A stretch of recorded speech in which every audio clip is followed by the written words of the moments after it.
Terima kasih Yang Mulia atas waktu yang diberikan. Penggugat dan tergugat telah melakukan perjanjian jual beli tanah. Tergugat telah membayar uang muka, namun hingga saat ini belum melunasi sisa pembayaran sesuai perjanjian. Kami telah mengirimkan somasi, namun tidak diindahkan. Kami mohon keadilan agar tergugat memenuhi kewajibannya. Di dalam pasal 124(3) KUHP Perdata mengatur tentang tuntutan ganti rugi akibat wan prestasi kelalaian dalam suatu perjanjian. Hal ini dapat dilakukan karena proses somasi sudah dilakukan. Mohon Yang Mulia untuk dapat memutuskan pembatalan perjanjian dengan ganti rugi. Perjanjian jual beli dibatalkan, namun tergugat bersedia memberikan ganti rugi kepada penggugat atas kerugian yang dialami karena pembatalan perjanjian.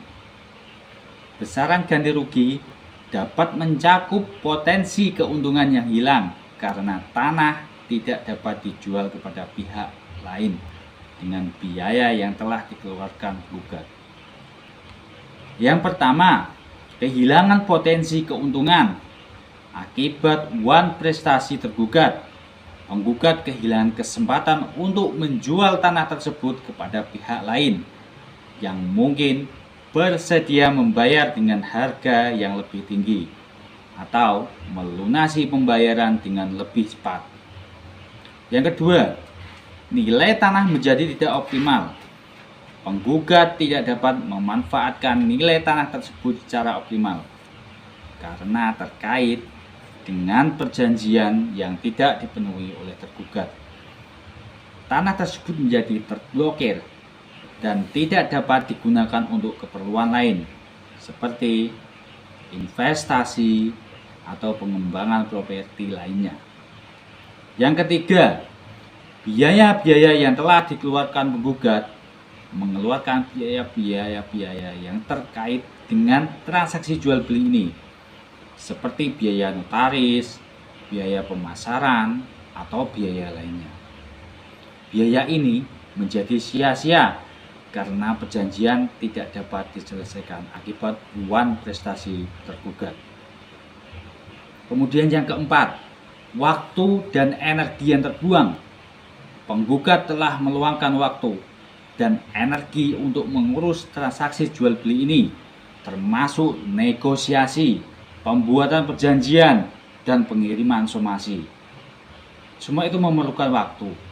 Semua waktu dan energi ini menjadi terbuang percuma karena tergugat tidak memenuhi kewajibannya. Yang kelima, ketidakadanya pastian dan kekecewaan wan prestasi tergugat yang menyebabkan ketidakpastian dan kekecewaan bagi penggugat. Penggugat tidak dapat merencanakan masa depannya dengan pasti karena status tanah tersebut menjadi tidak jelas. Kekecewaan ini juga berdampak pada kondisi psikologis dan emosional penggugat. Yang keenam, di dalam kerugian finansial juga, selain potensi keuntungan finansial yang hilang, penggugat mengalami kerugian finansial. Penggugat terpaksa menunda rencana investasi atau bisnis lainnya karena dana yang seharusnya diterima dari penjualan tanah tersebut tidak kunjung cair. Yang terakhir, mengenai reputasi yang terpengaruh. Penggugat adalah seorang pengusaha yang memiliki reputasi baik di masyarakat. Wan prestasi tergugat dapat mempengaruhi reputasinya. Orang mungkin meragukan kemampuan tergugat dalam mengelola bisnis atau propertinya. Ini yang dapat saya sampaikan. Mohon kebijakan dari Yang Mulia. Demikian Yang Mulia. Izinkan kami dari pihak kuasa hukum penggugat untuk bertanya kepada pihak tergugat. Yang pertama, mengenai apakah benar pihak tergugat sudah melakukan upaya peminjaman kepada bank dan apa alasan uang tersebut tidak bisa cair. Kemudian yang kedua, apa jaminan yang dapat diberikan agar bisa meyakinkan pihak penggugat selama tenggang waktu untuk pelunasan kekurangan dalam pembayarannya. Demikian yang mulia, kami dari pihak penggugat berterima kasih atas waktu yang telah diberikan. Mohon untuk dapat memproses kasus ini dengan seadil-adilnya. Terima kasih.